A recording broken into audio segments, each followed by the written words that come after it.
This is Final Voice TV. Today we tell you a short story. The story of Never Again. Do you know about the story of Never Again?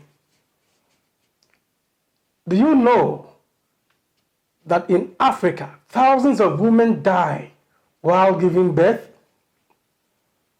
Do you know that millions of individuals in Africa remain unemployed? Do you know that millions of people in Africa go to bed on an empty stomach?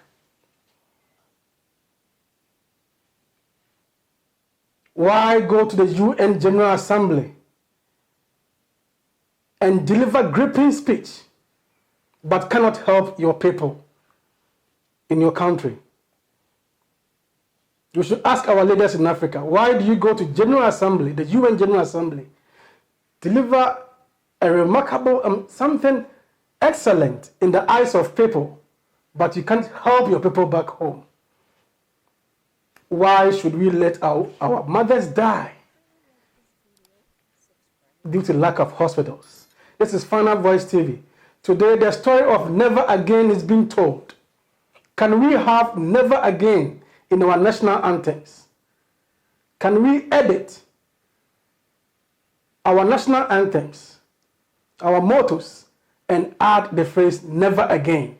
What do you know about the story of Never Again? I'm going for a break. When I return, my usual guest, Mr. Mitchell Mahachi, tells us more about the story of Never Again.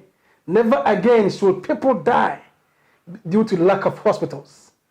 Never again should people remain in their houses because they have no work to do in Africa. I'll be right back. Dear viewer, kindly like this video, subscribe, hit the notification bell to receive more. Welcome to the show, Mr. Mitchell. Thank you. Yeah, it's your favorite platform. You're not new to this platform. We look at the story of Never Again, where one nation in the Middle East rose up and said, never again should we see hunger. Never again should this befall us, or should this happen to us as a nation. Can you share that story with us?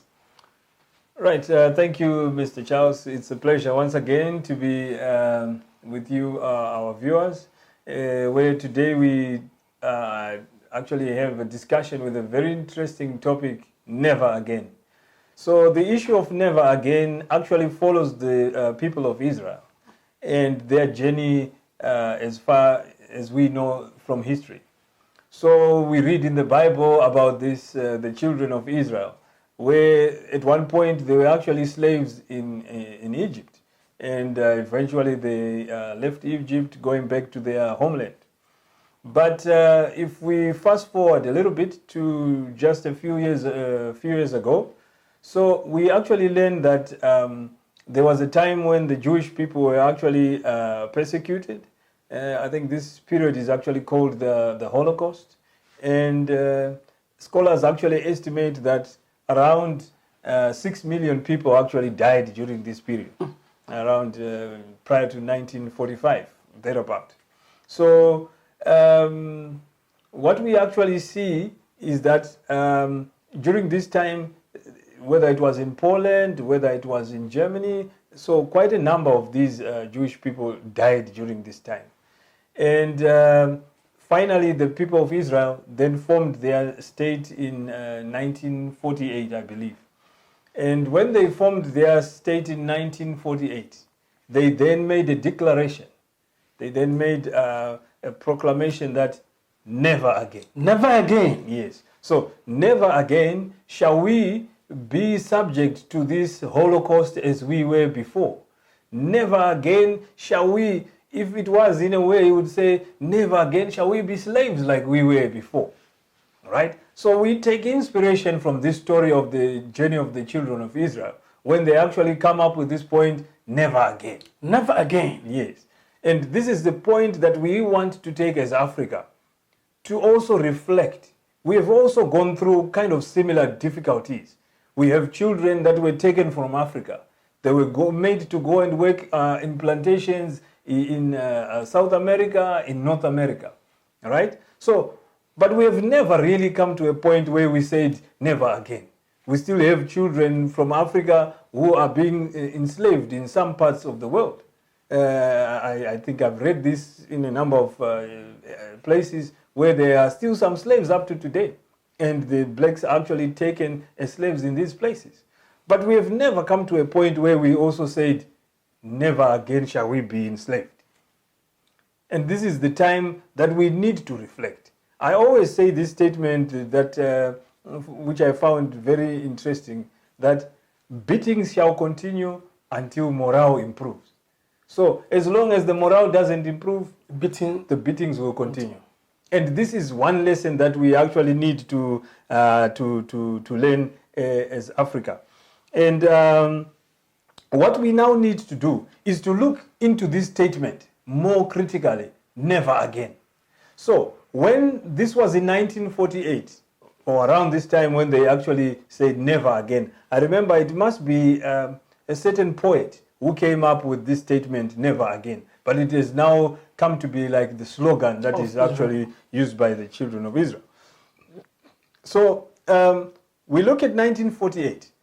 Immediately when this state of Israel was formed, the neighbors, which were the Islamic states that were around this newly formed state, started to be aggressive against Israel, leading up to the Six-Day War in 1967. But to really show that they meant business with this statement, never again.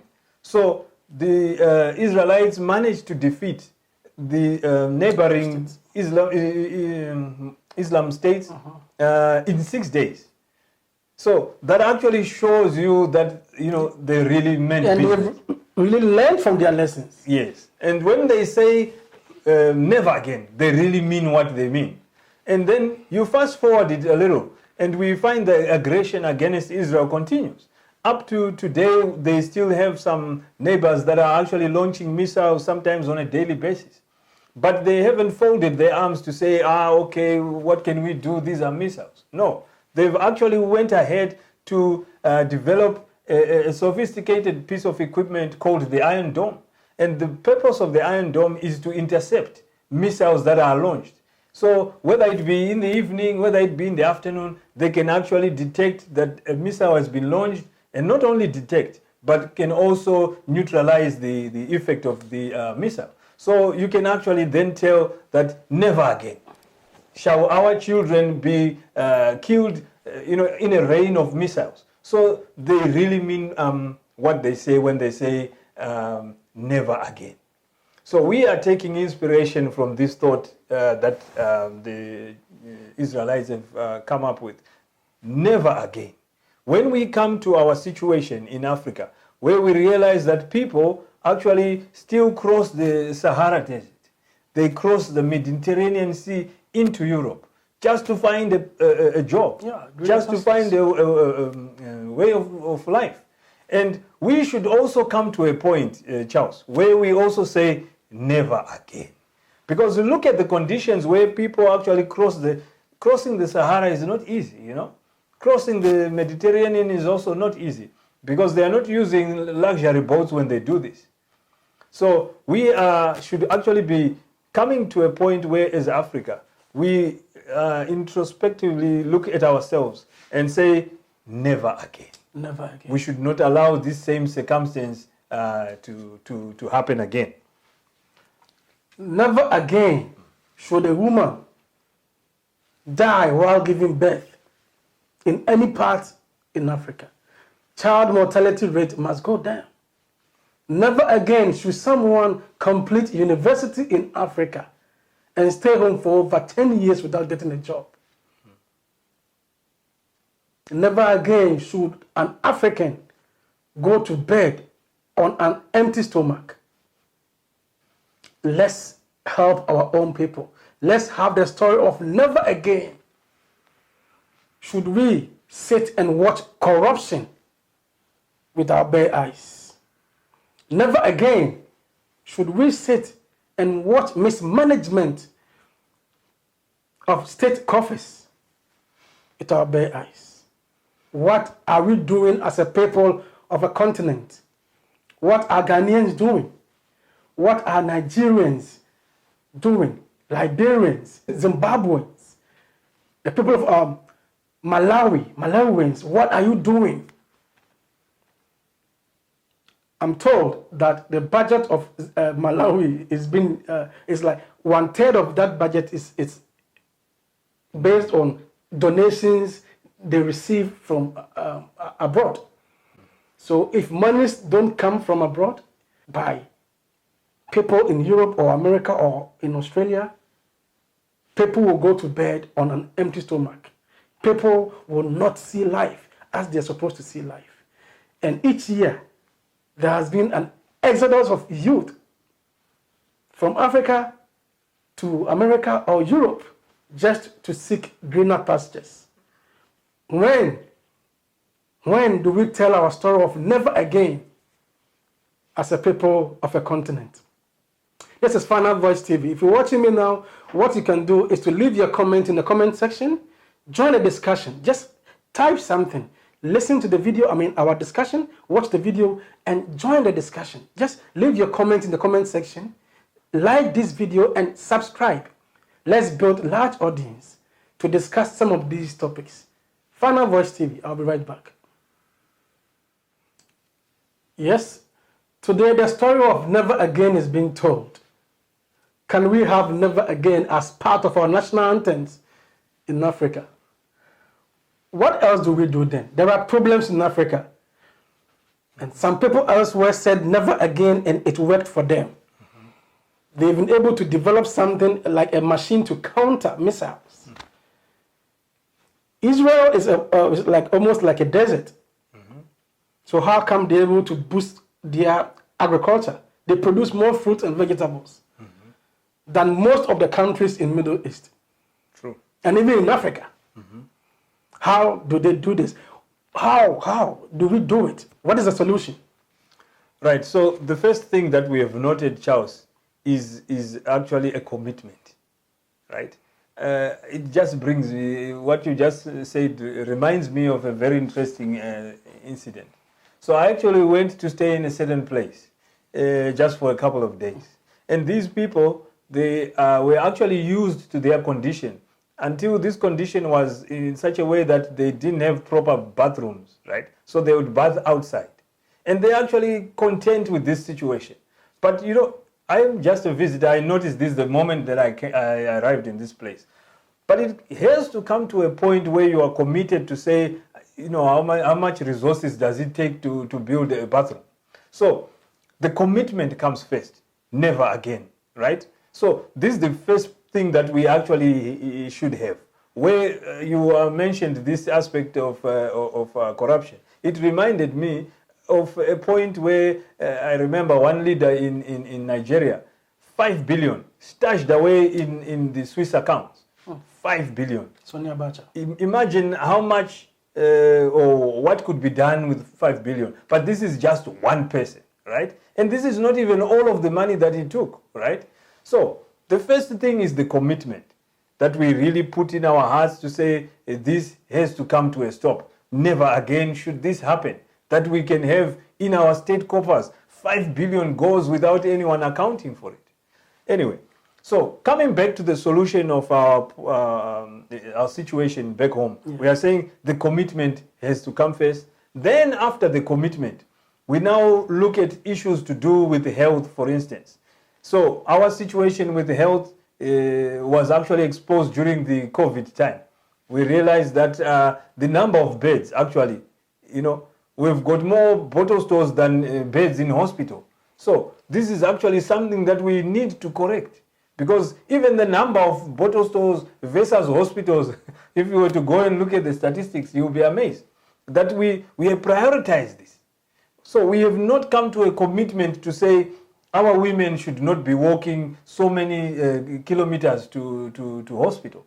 So the solution actually lies in bringing the health facility to the local level. To our women in the rural areas, they shouldn't be traveling long distances to get to treatment. So this is part of it. We are talking about infrastructure. We are also talking about roads. The moment we talk about hospitals, imagine in your mind, we're also talking about energy. Because these hospitals, anytime you should just go to hospital. Yeah. You have been bitten by a snake. Imagine, in Africa, what happens when you are bitten by a snake? You can't even tell where the snake went or what type of snake because it was dark, right? So all these things actually need to be looked into. So we're talking about the health system. So the health delivery system actually needs to come to the primary level, village level, where people can actually access it much more easily. And then we are talking about education. We have the highest number of people who are actually under 25. They're actually resident in Africa. And what measures have we put that we can say, okay, our children should actually be studying within Africa? But instead, we are actually folding our arms and we notice people going to study abroad. And we are okay with this. But we do not actually put a plan in place that we can actually say, for instance, we saw this in Ukraine. We had a situation where our children wanted to leave Ukraine, and what happened? We actually saw that we were now commenting, there's a lot of racism, etc., because people were actually failing to come out of Ukraine. Yeah. But there was no need for that. Most people are going to Ukraine so that they can actually study medicine. And this medicine could actually come then and help people who are back home. So what measures have we put in place to say this must actually come to a stop? So if morale doesn't improve, the beatings shall continue. If morale doesn't improve, the beatings shall continue. Let's vote bad leaders out of office. Like I said, good speeches at UN General Assembly, do not develop nations. Let's act as a people. If you're a leader, act. Have a vision, have a plan for your people. Why should an African go to bed on an empty stomach? Why do we have people? The manpower is there. Look at China, using its population to dominate the world now. With the population, they can have a big market. With the population, they have the labor to produce or manufacture. What are we waiting for as Africans?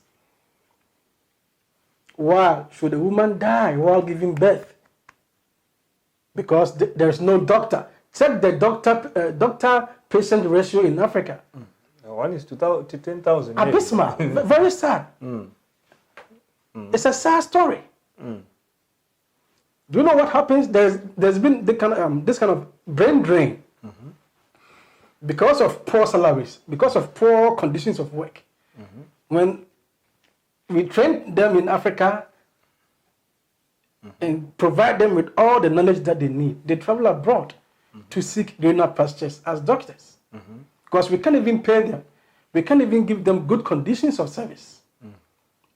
Not only doctors, other disciplines or other professions. Other professions also travel abroad to seek greener pastures after they've received all the training that they need in Africa. Why can't we help ourselves as a people? Never again should you stay at home because there are no jobs out there for you to do. How do we end poverty? Unless we provide people with jobs. Government can't go around distributing money to everybody. I'm yet to see that in any nation. That the government just packed money in bags and start distributing them to people. You have to work for it. Let's provide jobs to the people. Some are willing to work. But there's this issue of the youth being tagged as, the youth are being labeled as lazy.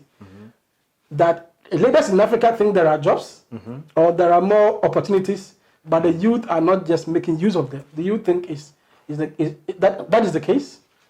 Actually, that is not the case in my view, Mr. Charles. The youth is a very energetic sector. And they are really looking for anything that they can actually put their hands on.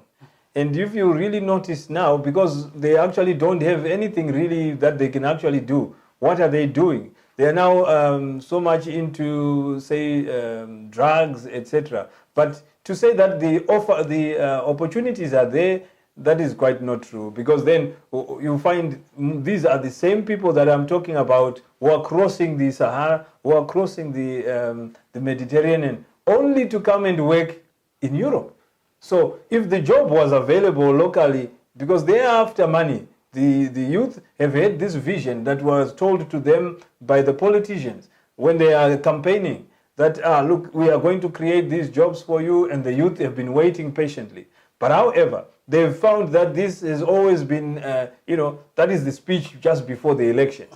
And as soon as the elections come, that is the last that you hear of these same politicians. There are some politicians, as I speak, who have never set foot to their constituency. The only thing they actually get are the resources for the constituency, but they've never set foot there. They are only to be found when the elections are pending. That's when you start to see them coming up again, making further promises. But I actually wanted to say, when we are looking at this aspect of us making a commitment, we have been told as we went to school, Africa is a dark continent. And the darkness was not of the skin. The darkness was of light, was of education.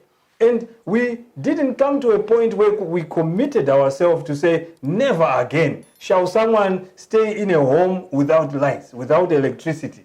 Just the basic electricity to light your home so you can read. It can be reading the Bible, it can be reading whatever you want to read. But we do not have this. And this is something that we should actually then say in our minds, a commitment as governments, as leaders, to say, never again shall we allow a situation like this.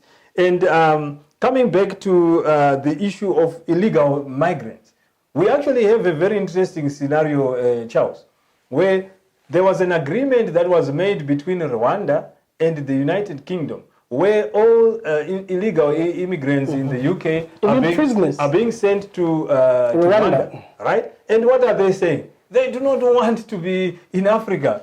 They actually prefer that they stay in the UK. But you look at the facilities that have actually been put in place in Rwanda, where people can actually stay. Man, they are really state-of-the-art facilities if you really look at them. I might not have all the information that is around this whole deal of illegal immigrants. But my point is, we should actually come to a point where we say never again.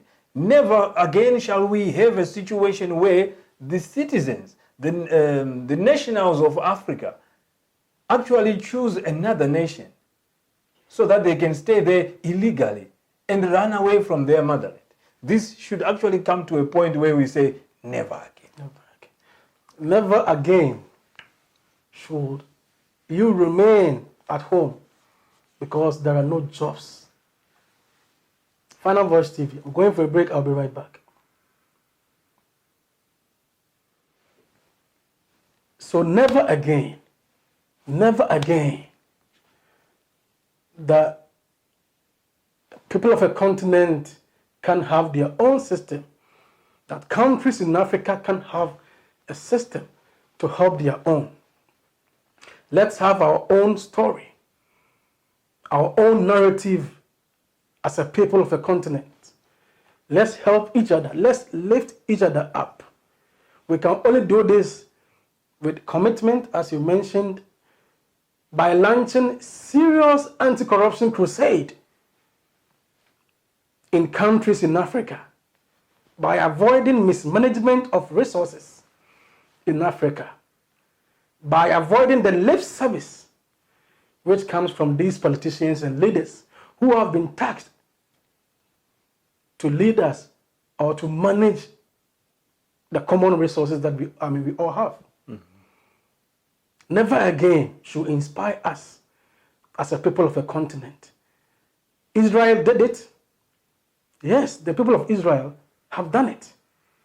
They produce more food, yet they have a desert-like environment They have a desert-like environment in their place. They're able to produce counter missiles, as you mentioned. They have really grown as a state since 1948.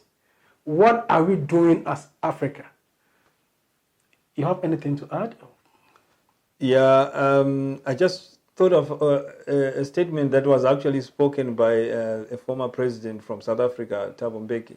So he actually says we actually need to start from the Africa that we want. Well, what is the Africa that we want? So if we have the Africa that we want in all our minds, and then the next thing would be, so what is the type of ruler or the type of leader who comes into this system that we want? So then that would actually mean also we then choose this type of people that we feel should actually manage the system that we have in our hearts. So it means, like you pointed out, this aspect of a system that is Africa. What is our system?